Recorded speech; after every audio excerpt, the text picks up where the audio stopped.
Even as a little girl, I had always craved adventure. So naturally, I was drawn to the military. At 19, I met my recruiter, and I was hooked. I was going to join the United States Marine Corps. Before I left for boot camp, my father and I decided to go kayaking for my birthday. We had always done things together, so this was just another adventure on a long list. I'd handled some rapids before on a group tour, and he was new to kayaking, but come on, how hard could it be? A family member recommended the perfect place for two novices like us, the Dismal River. Our original plan was an 8-hour trip downriver to a bridge where a truck would be waiting to take us back to the motel. That plan was quickly overruled by a narrow, twisting river fraught with obstacles. Barbed wire, fallen trees, my own impending doom. It was only 20 minutes into this trip that I found myself violently swept from my kayak and into the branches of a submerged oak, where I struggled to find footing and hold on in the fast current. My kayak and oar passed me by and became two specks in the distance. If I lost my grip, even for a second, I would be joining them. My father approached the certain death of his only child with the same stoicism he used when making a grilled cheese sandwich. I felt less terrified for my life and more of a mild inconvenience to him. Can you hold on?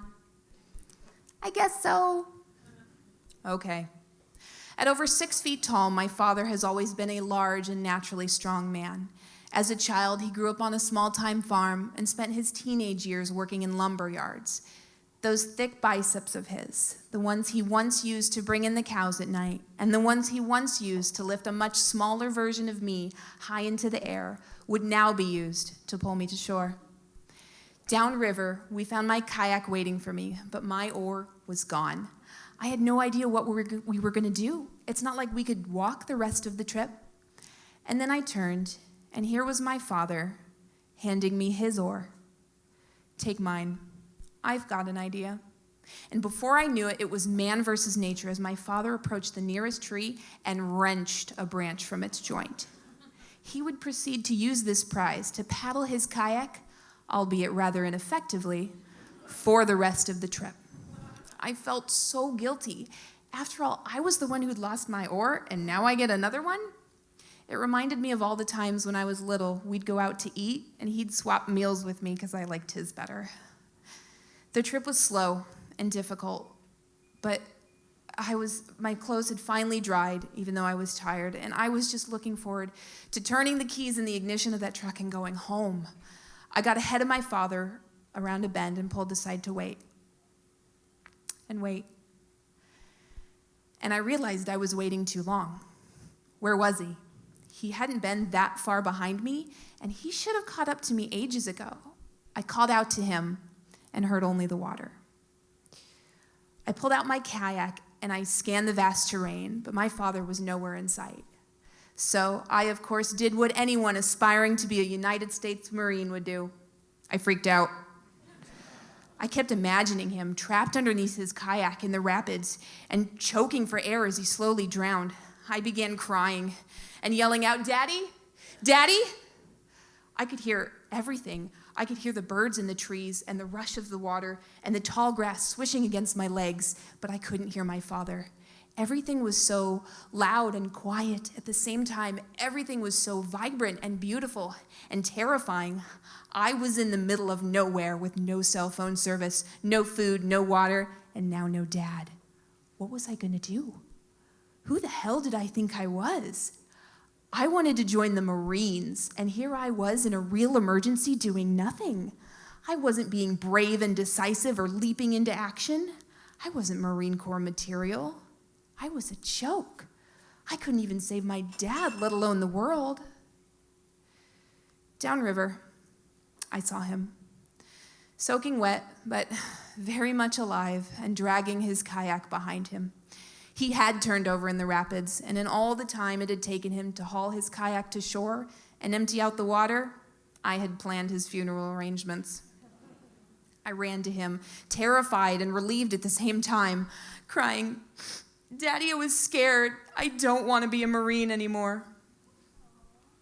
My father, being a man of few words and even fewer emotions, had always likened my desire to join the Marines to the toy puppet I had begged for as a child and totally promised to play with, only to lose interest in a week later. So, upon hearing my confession, he patted my back awkwardly in the way only my father can do, and there was nothing left to say and nothing left to do but to keep going. Eventually, the water slowed and the thick forest faded into the distance. We were finally making good time, but there was still no bridge and no truck home in sight. And then it began to get dark. With the image of my drowning father still fresh on my mind, I spoke up. We had to stop. There was no other choice. On a moonless night like this, when we couldn't even see our hand in front of our faces, let alone the path ahead of us, a mistake in the dark could mean neither of us would make it home. So, soaking wet and utterly defeated, we hauled out our kayaks and climbed up the slope farmland to wait for morning. It was there that I felt the first faint drops of rain on my skin as the skies opened up and put the icing on my birthday cake. We crawled underneath a pine tree in the hopes of finding shelter from the night. The fallen needles were in the process of decomposing and generated an earthy, mild heat that kept us away from hypothermia but brought us no closer to sleep. And if you've never been a 19-year-old girl spending the night under a pine tree and spooning with your father for warmth, it's about as good of a time as it sounds. My father would turn to me and say, "Aw, geez, don't cry." But that ship had sailed. In the early light of a new morning, we made our way to high ground where we were spotted by a plane. My feet were cold, and my dad let me warm them on his large dad belly as we awaited rescue. Not long after, an old farm truck came bumbling over the horizon.